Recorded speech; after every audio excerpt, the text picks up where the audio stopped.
to introduce the members of Parliament, both Senate and the National Assembly present.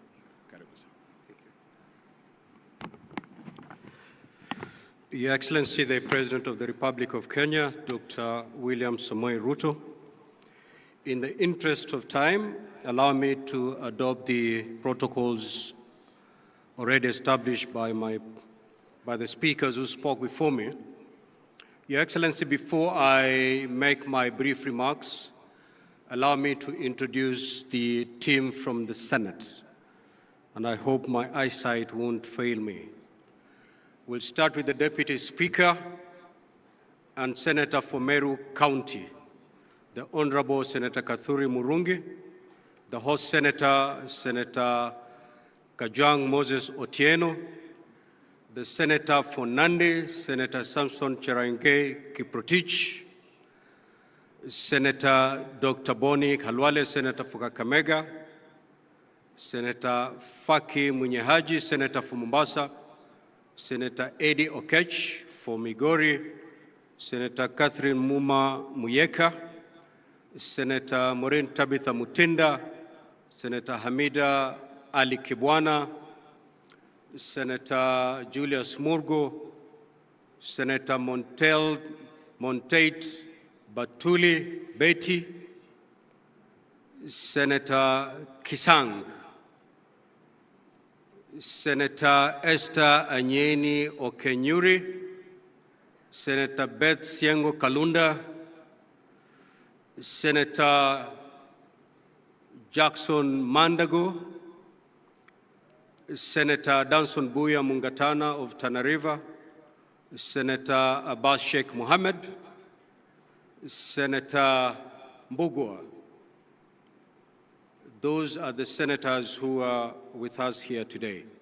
Further, Your Excellency, before I make my short remarks, I have been given a request that I should place before you, in keeping with your generosity, Your Excellency, that has been witnessed by Kenyans for the past couple of weeks, where you extended some appreciation to the national team, Harambee Stars, for every match that they win. The Senate team, having beaten the governors,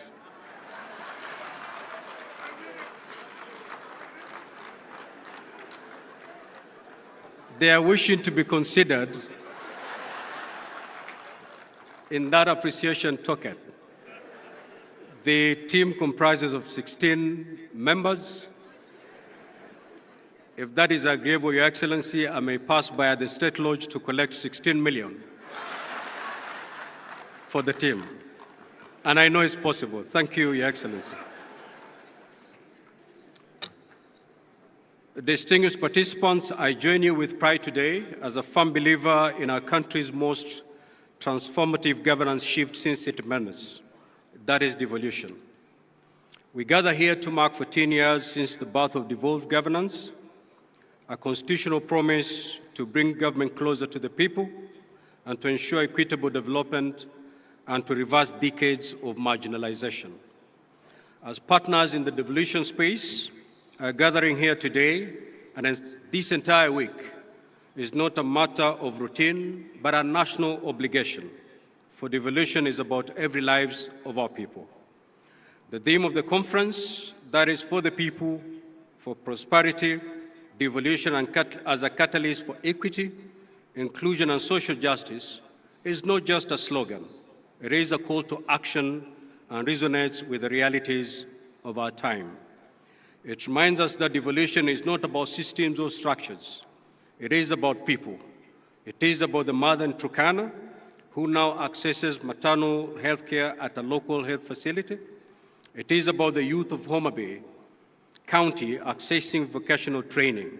It is about the farmer in Embu receiving extension services without having to travel to Nairobi.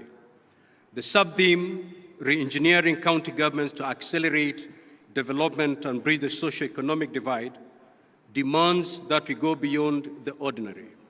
It demands that we make counties leaner, smarter, responsive, and people-centered. It is a call to disrupt mediocrity, embrace technology, promote innovation, and be accountable stewards of the public trust. Your Excellency, we promulgated the Constitution of Kenya in 2010 and operationalized it in 2013. We reimagined a Kenya where no county, no village, no Kenyan would be left behind. We moved away from a centralized, top-down approach that had for decades marginalized communities and deepened inequalities. In its place, we embrace a model of governance that is participatory, inclusive, and closer to the people. And while the journey has not been perfect, it has been profoundly transformational. Healthcare services, once centralized and overstretched, are now within reach of millions. County governments have constructed over 1,000 health centers, recruited thousands of health workers, and enhanced immunization coverage and maternal health. Infrastructure development has flourished. Counties have built thousands of kilometers of rural roads, enabling farmers to access markets and people to move with ease. Early childhood education, water provision, agricultural extension services, and local economic development all have experienced rejuvenation because of county-level planning and execution. Above all, citizen participation in governance has deepened. Today, a resident of Wajir, Lamu, Nyandarua, or Vihiga has a say in how resources are allocated in their ward, an unthinkable reality 2 decades ago. At the heart of these gains, Your Excellency, stands the Senate, the constitutional protector of counties and their governments, as proclaimed in Article 96 of our Constitution. In line with its mandate, the Senate has recorded the following milestones. It has allocated close to Kenya shilling 4 trillion cumulatively to counties through the Division of Revenue County Allocation Revenue Acts. Oversighted the use of these funds through the standing committees of the Senate. It has championed legislation that have empowered counties, enabling them to cooperate efficiently. The County Public Finance Laws Amendment Act, a key legislation that guarantees financial autonomy to our county assemblies and further anchors their role of oversight, legislation, and representation at the county level, has finally become a reality after Your Excellency did assent to it this morning. We thank you for that. It is no doubt, Your Excellency, that without the Senate, devolution would be a shell. With the Senate, devolution has become a shield for the aspiration of many Kenyans. Indeed, at this juncture, allow me to applaud our senators for working tirelessly in building consensus to navigate very complicated tasks as they execute their mandates. A good example is the collective effort and team spirit that characterized the debate and passing of the fourth revenue sharing formula for counties for the year 2025, 2026 to 2029, 2030. This was a profound departure from the past when such an exercise was riddled with acrimony and laced with political differences. Your Excellency, yet even as we celebrate these achievements, we must confront the hard truths mirrored in the following realities. These are the threats to devolution. 1, corruption and weak accountability systems in some counties continue to threaten and erode public trust in devolution. Failure, regrettably so, failure by some governors to heed invitation by the Senate to come to the Senate to account for the resources placed in their hands not only erodes the good working relationship within the devolution family, but also is detrimental to the noble goals of devolution. Regrettably, Your Excellency, we have seen cases where Senate committees have had to encounter hostilities when they visit counties in exercise of the oversight mandate. Very regrettable. Duplication of rules and power struggles between national and county governments undermine efficiency and cooperative governance. Inadequate on-source revenue mobilization by counties has left them over-dependent on the exchequer, limiting innovation and self-reliance.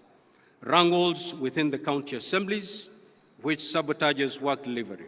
Your Excellency, a case in point is the county of Nyamira, where at some point we had 2 county assemblies, 2 clerks and 2 speakers.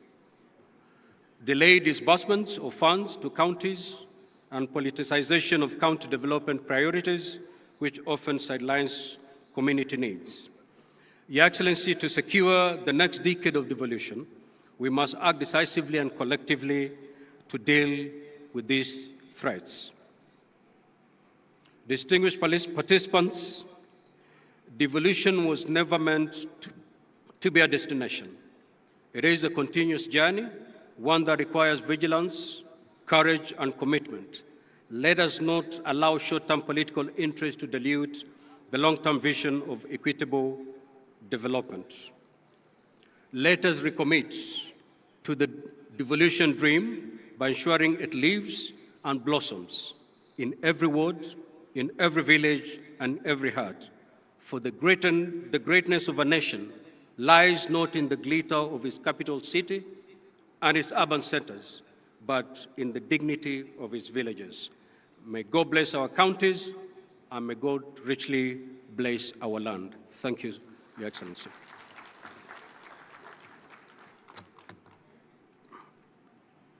Tumpigie makofi Bwana Speaker. I now want to invite our chair, FCPA Mohamed Abdullahi, to come and make his remarks, and in turn invite His Excellency